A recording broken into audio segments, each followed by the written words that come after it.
Hey, what's up, everybody? I'm Mike Lindsley, back with you here at Rosie's Corner, the official pizza and wing shop of the ML Sports Platter, also the official ice cream shop of the ML Sports Platter. Make sure you get down here and try their amazing food. They've got it all. Pizza, wings, pasta, hot subs, cold subs, you name it. They posted a picture of the delicious ziti with those handmade and homemade meatballs. Absolutely terrific place to eat. And, of course, they're available on Grubhub, and they will deliver. So if you're in and around Central New York, make sure you get off the Bartell Road exit in Brewerton and head right up to Route 11, right in front of the Brewerton Bridge. It's just a tremendous place to be. And don't forget, they have themed foods. Pork on Wednesdays, fish Friday with your coleslaw or mac and cheese, ice cream social media Tuesday night where you can take a selfie with your ice cream, post it on Instagram or Facebook and tag Rosie's. You get a free small cone to use that night or later on. And don't forget about their awesome Monday cruise nights where you can bring out those antique cars and enjoy some terrific food and music as well. Rosie's Corner here in Brewerton. Make sure you go like them on Facebook and follow them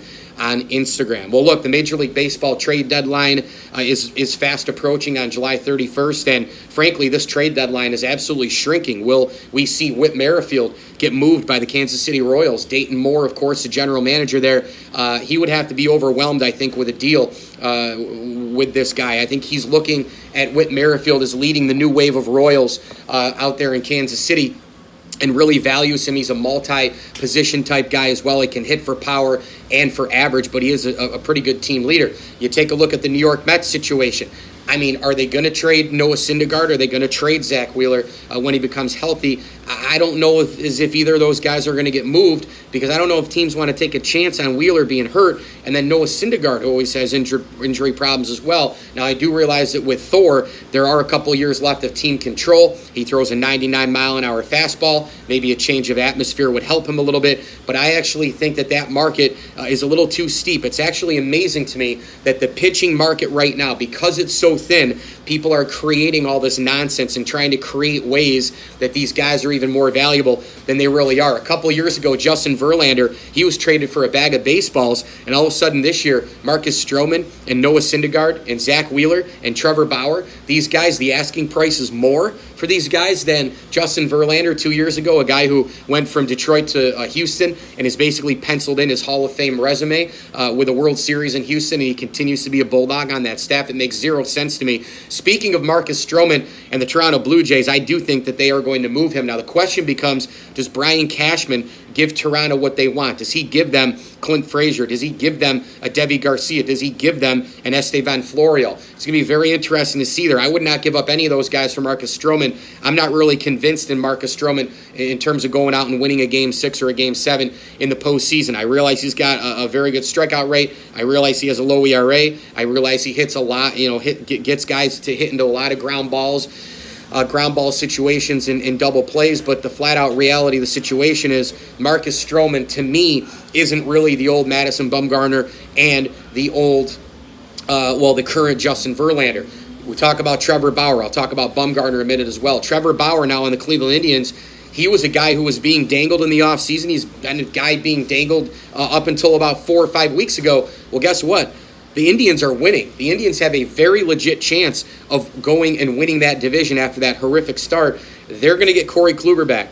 If they keep Trevor Bauer, they continue to get unbelievable production out of Francisco Lindor, their leader. If Jose Ramirez can turn it around full bore here, and then you look at the Mercado kid, you look at a bunch of other guys in that lineup, Cleveland has a major shot to win the American League Central, so I'm not sure that they're going to trade Trevor Bauer. You look at Madison Bumgarner. He's got a slew of teams on his no-trade list, including the New York Yankees. He'd be a perfect fit in Atlanta. They would love to be able to put Bumgarner with Keuchel at the top of that rotation. You've got Soroka doing his thing, and then they're hoping to get Foltynewicz back to figure some shit out. But if they got Bumgarner, they would be a team that would be tough to battle with. And remember, there's got to be something in the National League, an extra piece, whether it's player, pitcher, whatever. You've got to be able to try and match up with the LA Dodgers. That's what this really is all about. The Chicago Cubs are going to try to maybe do something at the deadline because they're going to try to match up with the LA Dodgers. They're clearly the team to beat, a team that's trying to go back to the World Series for the third straight year. But Atlanta, they have the team. They have the pieces. They have Elbies. They have Acuna. They've got Dansby Swanson. They've got the kid Austin Riley as well. They picked up Dallas Keuchel. I like their bullpen. Their rotation's pretty good. But if they can get Madison Bumgarner, a guy who the last 5 or 6 starts has actually been really, really good, if they can get him back into that kind of form, postseason Bulldog, Madison Bumgarner form, I'm telling you right now, that would be a huge, huge get for the Atlanta Braves. I'm not really too sure what the Yankees are going to be able to get at this point. I mean, the trade deadline is shrinking incredibly. I just can't see Cleveland in a postseason opportunity trading Trevor Bauer to help the New York Yankees. I just can't see that happening. And if they do, somehow, some way, trade him to the Yankees or somewhere else, maybe even Atlanta, what in the world is Cleveland going to be asking for this guy? I mean, they're going to be asking for your top 3 prospects, most likely. Again, a much higher price than Justin Verlander. You kind of go around some other areas around baseball, see who's going to be maybe dealt here or there, and what teams might be trying to acquire some help. I would pay attention to the Cardinals as well in the NL Central. I think that team's looking to definitely improve a little bit, again, to match up with the Cubs, match up with the Dodgers, match up with the Braves in the National League, although the Dodgers obviously are the big one at the top in terms of who everybody's chasing. An interesting team to look at is the Boston Red Sox.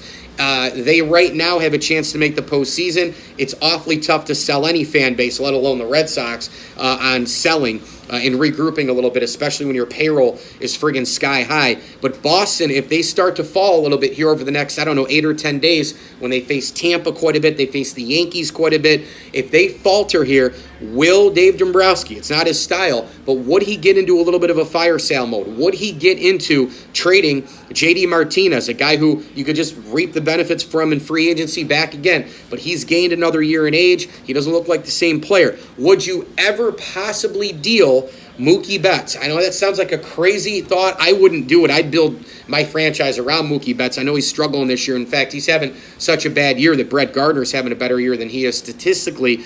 I wouldn't move Mookie Betts. I think there's a lot of great years left in that bat and in those legs and in that glove.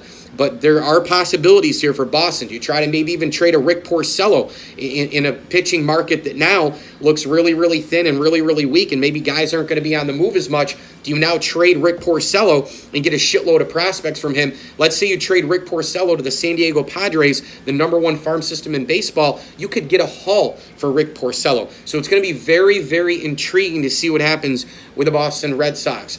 I think the trade deadline, you're going to hear a lot of noise, you're going to hear a lot of chirping, you're going to hear a lot of conversations, you're going to hear a lot of rumors, and I don't think a lot of shit's going to happen, to be honest with you. I could be wrong, but I don't think a lot of it's going to happen because all these teams now are in contention. I'm Mike Lindsley here from Rosie's Corner in Brewerton. You got to get down here if you're in and around Central New York, you're home visiting family and friends for the summer, etc.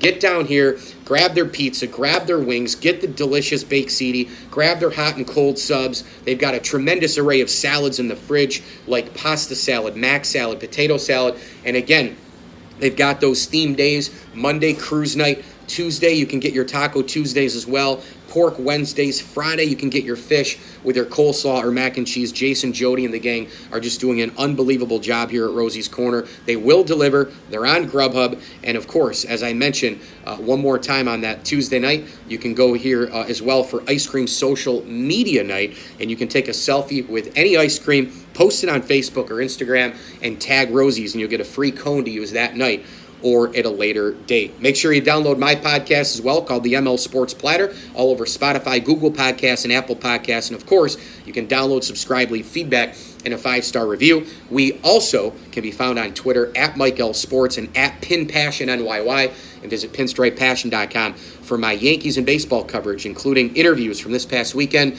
in Cooperstown with Jay Buhner, Pat Henkin, Joe Girardi, Tino Martinez, Jorge Posada, Andy Pettit, and a host of others. As I always tell you, enjoy the games.